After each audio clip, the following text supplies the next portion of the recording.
Sekitar pukul 9 WIT, saya bersama 2 orang rekan, duduk di tempat penjagaan. Sambil mengamati perbukitan, sesekali kami bercanda dengan gerakan layaknya artis TikTok. Tiba-tiba kami mendengar satu kali suara tembakan senjata api. Dengan gerakan refleks, kami pun tiarap. Beberapa detik berikutnya, dinding samping sebelah kiri pos jaga terdengar seperti terbentur benda yang kemungkinan adalah proyektil peluru. Dengan merayap saya meraih radio. Saya menghubungi rekan yang mendapat giliran tugas di pos pemantauan. Mereka mengatakan, mereka tidak mendengar satu suara tembakan pun. Walau suara tembakan tidak terdengar lagi, setidaknya selama 1 jam, kami masih tetap dalam posisi waspada. Saya mencoba mengingat kembali kronologi tembakan. Rentang waktu dari terdengarnya suara tembakan sampai suara dinding pos yang terbentur sesuatu benda, kurang lebih 3 detik. Dari rentang waktu yang sedikit panjang, saya menduga pelaku penembakan berada pada jarak yang relatif cukup jauh. Saya bergerak mendekati dinding pos yang terkena tembakan. Ternyata proyektil peluru menembus dinding kayu setebal 1,5 inci.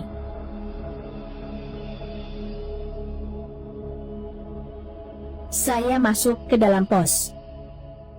Saya mendapatkan peluru menancap di dinding kamar penyimpanan logistik. Saya kaget, pelurunya setidaknya berkaliber 7 mm atau lebih. Biasanya, peluru ukuran seperti ini biasa digunakan senapan sniper pada masa Perang Dunia Kedua, yaitu sejenis senapan Remington 700 atau Winchester 70. Saya mengintip keluar dari lubang peluru di dinding pos searah sudut posisi peluru yang menancap di dinding kamar. Saya melihat kemungkinan posisi pelaku penembakan berada di puncak perbukitan. Saya pastikan pelaku penembakan adalah seorang sniper. Melesat sekitar 3 meter dari posisi di mana kami duduk tadi, itu kemungkinan karena faktor teleskop yang kurang tepat, atau faktor peluru yang tidak presisi.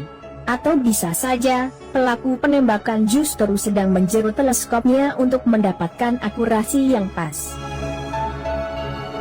Sesuai pengamatan dengan menggunakan teropong rangefinder, jarak antara pos penjagaan ke puncak perbukitan kurang lebih 782 meter. Dari jarak sejauh ini, peluru kaliber 7 mm masih mampu menembus dinding setebal 1,5 inci. Saya hampir bisa pastikan, senapan yang digunakan adalah jenis Winchester 70. Jenis senapan yang sama dengan senapan yang digunakan sniper legendaris handal Indonesia, Tatang Koswara, saat bertugas di Timur Timur. Saya memerintahkan semua rekan-rekan untuk lebih waspada, dan selalu menggunakan body pass, serta tetap berada pada posisi yang terlindung. Ini adalah aksi balas dendam dari KKB atas tamatnya beberapa anggotanya kemarin. Mereka sengaja menurunkan snipernya untuk mengurangi resiko yang lebih besar. Saya mengambil teropong untuk memeriksa lebih cermat titik lokasi arah datangnya tembakan, sesuai pengamatan saya dari lubang tembakan di dinding pos. Hampir 1 jam mengamati, saya belum dapat menemukan posisi KKB. Mata saya juga sudah terasa lelah dan sedikit berkunang-kunang. Saya mengumpulkan rekan-rekan untuk merencanakan strategi. Kami membentuk satu boneka orang-orangan yang kami salin dengan jaket dan topi loreng. Kemudian saya mengambil posisi yang aman untuk melakukan eksekusi. Saya mengunci di pot senapan SPR-2 saya mengarah ke satu titik di puncak perbukitan. 2 butir peluru kaliber 12,7 saya olesi oleh pelicin. Kemudian, 1 orang rekan mengangkat boneka loreng melewati susunan benteng batu padas di bagian belakang pos jaga. Ia menggerakkannya seolah sedang berjalan.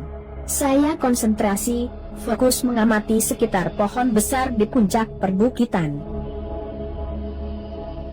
Tidak berapa lama, terdengar suara tembakan. Sesaat kemudian, boneka loreng kami diterjang peluru. Saat bersamaan satu titik api terlihat di bahagian tengah pohon.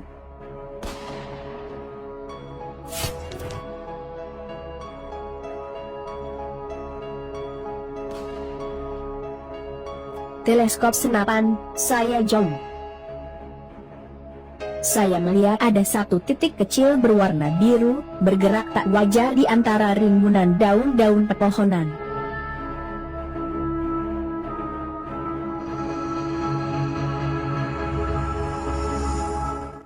Walau saya ragu mampu melakukan penembakan yang akurat pada jarak 700 meter lebih, saya mencoba percaya diri.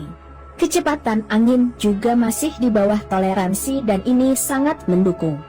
Namun ada masalah yang tak kalah penting. Peluru butuh waktu hampir 3 detik untuk mencapai sasaran. Saat suara tembakan terdengar, dia punya cukup waktu untuk menghindar. Jika menggunakan alat peredam, kecepatan peluru akan berkurang, akurasi juga tidak bisa maksimal. Seorang sniper pasti bisa mengenali kaliber peluru dari suara tembakan senjata. Ia tahu betul, peluru senapan jenis SS-1 dan SS-2, yang standar kami miliki, tidak akan mampu menjangkau posisinya. Sang sniper KKB tidak akan bergerak dari posisinya. Untuk menyamarkan suara senapan SVR-2 yang menggelegar, rekan-rekan yang lain saya perintahkan melakukan rentetan tembakan balasan. Saat suara tembakan balasan dari rekan-rekan terdengar hingar-bingar, saya memposisikan titik 0 teleskop SVR-2 saya ke titik biru di atas pohon. Saya membayangkan wajah sang sniper KKB, sedang tertawa melihat rekan-rekan saya yang menembakinya dengan SS-1 dan SS-2. Trigger senapan saya tarik dengan lembut. Di tengah hingar-bingar suara tembakan, peluru kaliber 12,7 melesat dari larasnya. Beberapa detik berikutnya, gumpalan benda sebesar kelapa terlihat meledak di antara daun-daun pohon. Saya melepaskan nafas yang tertahan saat membidik sasaran tadi. Dalam hati saya berkata, pengalaman adalah guru yang terbaik. Saya berdiri dan memandang ke arah perbukitan. Kepada sniper KKB, siapapun Anda di sana, salam hormat untukmu. Kita adalah